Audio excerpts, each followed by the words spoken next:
ആരെയൊക്കെ വിലക്ക് വാങ്ങിയെന്നറിയോ? കൃത്യമായ പ്ലാനിംഗ് ആയിരുന്നു ഗൗതമിന്. അതറിഞ്ഞപ്പോ CKC പറഞ്ഞത് ഇങ്ങനെ വിട്ടാ പറ്റില്ലാന്നും പ്രണവിനും ശിവാനിക്കും ഒരിക്കലും ജീവിതത്തിൽ ശല്യമാകാത്ത തരത്തിൽ ആ ഗൗതമിനെ ജയിലിലടയ്ക്കാൻ ഒരു പദ്ധതി ആലോചിക്കണമെന്ന്. അതിന് നിങ്ങൾ നന്ദി പറയേണ്ടതേ ഈ CKCയോടാ.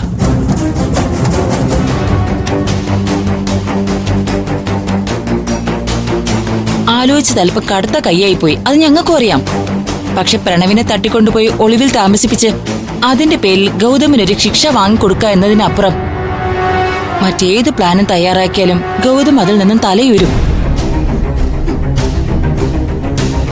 അതുമാത്രമല്ല മോളെ, നിനക്ക് തന്നെ അറിയാം, ഈശ്വരമംഗലത്ത് നിന്ന് ആരെങ്കിലും ഒന്ന് വന്ന് കരഞ്ഞു കാണിച്ചാൽ അവരുടെ പുറകെ പോകുന്നവനാണ് പ്രണവ്. എന്റെ മോളെ അവൻ ഒരിക്കലും ഇട്ടിട്ട് പോകാതിരിക്കണമെങ്കിൽ ഈശ്വരമംഗലത്തെ ഗൗതമിനെയും കുടുംബത്തെയും അവൻ വെറുക്കണമായിരുന്നു. നീ തന്നെ ആലോചിച്ച് നോക്ക്, ഞങ്ങൾ പ്രണവിനെ പിടിച്ചുകൊണ്ട് പോയി ഒളിവിൽ താമസിപ്പിച്ചാൽ പ്രണവിന്റെ മനസ്സിൽ ഈശ്വരമംഗലത്തോടുള്ള വെറുപ്പ് കൂടുകയും ചെയ്യും, ഗൗതം ശിക്ഷ വാങ്ങിക്കുകയും ചെയ്യും. ഇതിന്റെ രണ്ടിന്റെയും ഗുണം അനുഭവിക്കുന്ന ആരാ? മോളല്ലേ. ഇതൊക്കെ ഞാൻ വിശ്വസിക്കണമെന്നാണോ നിങ്ങൾ ഈ പറയുന്നത്? പോട്ടെ, ഇനി ഞങ്ങൾക്ക് വേണ്ടി തന്നെയാണ് ഇതൊക്കെ ചെയ്തെന്ന് എന്നെ വെച്ചോ. ഒരേ ഒരു വട്ടം നിങ്ങൾക്കിത് ഞങ്ങളോട് പറയാറുന്നില്ലേ? എന്താ ശിവാനി ഇത്? മോളൊന്ന് ആലോചിച്ച് നോക്കിയേ. മോൾക്കും പ്രണവിനും ഞങ്ങളാണ് തട്ടിക്കൊണ്ടുപോകുമെന്ന് അറിയാമായിരുന്നെങ്കിലേ ഒന്ന് പ്രണവിന്റെ കാര്യം എടുക്ക്. ഞാൻ നേരത്തെ പറഞ്ഞ പോലെ ഈശ്വരമംഗലത്തുകാരോട് അവൻ എന്തെങ്കിലും വെറുപ്പ് തോന്നുമോ? പ്രണവിന് വീട് എന്നോട് പറയാറുന്നല്ലോ. മോളോട് പറഞ്ഞാലും അതിലൊരു കുഴപ്പമുണ്ട്. മറ്റുള്ളവരുടെ മുന്നിൽ മോക്ക് അഭിനയിക്കാൻ അറിയില്ല. ഇപ്പൊ ഇത്രയും ദിവസം കാണിച്ച പേടിയും ടെൻഷനും ഒന്നും മോളുടെ മുഖത്ത് വരികയില്ല. അതിന്റെ കുഴപ്പം എന്താ? ആളുകൾക്ക് പെട്ടെന്ന് മനസ്സിലാവും ഇത് മോളുകൂടി അറിഞ്ഞുകൊണ്ടുള്ള കള്ളക്കളിയാണെന്ന്. ഈ പദ്ധതി ഒരിക്കലും പാളിപ്പോകരുതെന്ന് ഞങ്ങൾക്ക് നിർബന്ധമായിരുന്നു. അതുകൊണ്ടാ ഒരുപാട് ആലോചനകൾക്ക് ശേഷം നിങ്ങളോട് ഇത് പറയേണ്ടെന്ന് ഞങ്ങൾ തീരുമാനിച്ചത്. അതും ഞാൻ സമ്മതിക്കാം. അങ്ങനെയാണെങ്കിൽ അങ്ങളുടെ ആളുകൾ തന്നെയല്ലേ പ്രണവിനെ തട്ടിക്കൊണ്ടു പോയത്? എന്നിട്ട് എന്തിനാ പാവത്തിനിട്ട് ഉപദ്രവിച്ച അത് പറ. മോക്കെന്താ പറഞ്ഞ മനസ്സിലാവാത്തത്? പ്രണവിനെ തട്ടിക്കൊണ്ടുപോയത് ആരാ? ഗൗതമിന്റെ ആൾക്കാർ.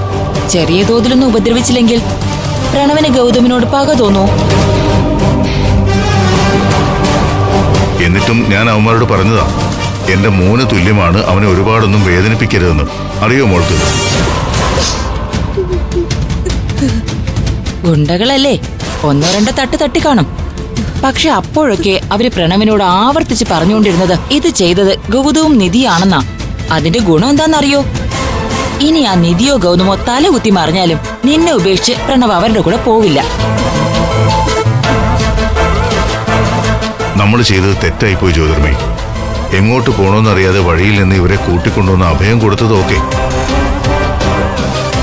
അർഹതപ്പെട്ട ഈശ്വരമംഗലത്തിന് സ്വത്ത് വാങ്ങിച്ചു കൊടുക്കണം എന്ന ആഗ്രഹം നമുക്ക് തോന്നാൻ പാടില്ലായിരുന്നു.